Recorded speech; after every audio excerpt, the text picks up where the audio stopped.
The gentlewoman from Florida is recognized. Thank you, Madam Speaker. I'd like to yield 2 minutes to the gentleman from Texas, Dr. Paul. The gentleman is recognized for 2 minutes. Gentlelady for yielding, and I ask unanimous consent to revise and extend my remarks. Without objection. Madam Speaker, I rise in opposition to this resolution, not because I am taking sides and picking who the bad guys are and who the good guys are, but I'm looking at this more from the angle of being a United States citizen, an American, and I think resolutions like this really do us great harm.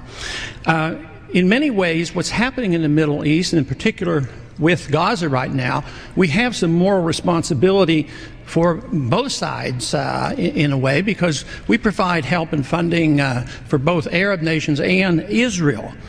And so we definitely have a moral responsibility, and especially now today, the weapons being used to kill so many Palestinians are American weapons, and American funds essentially are being used for this.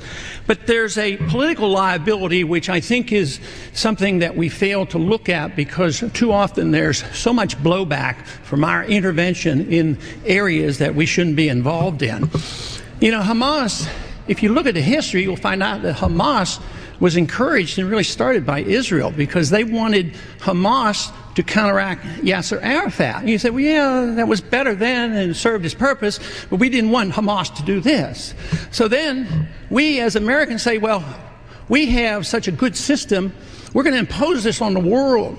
We're going to invade Iraq and teach people how to be Democrats. We want free elections.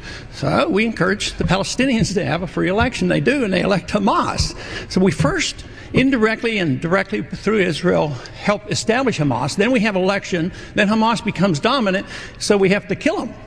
You know, it just doesn't make sense. During the 80s, you know, we were allied with Osama bin Laden. And we were contending with the Soviets. It was at that time our CIA thought it was good if we radicalized the Muslim world. So we financed the madrasa schools to radicalize the Muslims in order to compete with the Soviets. There's too much blowback.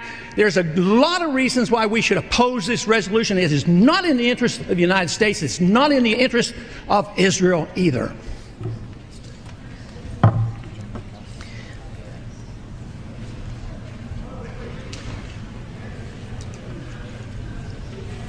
If this were a dictatorship, it'd be a heck of a lot easier. Just so long as I'm the dictator.